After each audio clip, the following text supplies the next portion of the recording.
Gucken wir mal. Das Erle.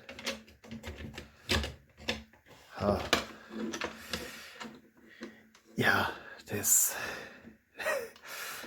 erfordert wahrscheinlich heftigste Modifikationen, dass man das da reinkriegen täte dort.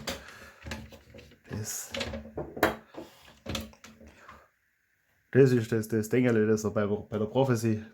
Beim letzten Video habe ich das auch schon ein bisschen blau ausgedruckt.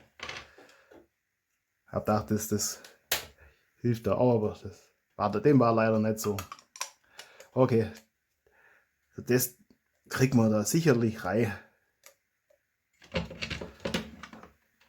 Wobei, der jetzt nicht verschreien.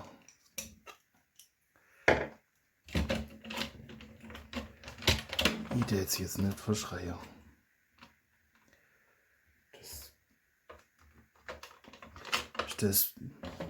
Das heißt wahrscheinlich, ich weiß es nicht, vielleicht ist das ist ja aus der Prophecy, nicht aus der Recon, also von daher kann das auch sein, dass das ein bisschen spezieller ist in der Prophecy.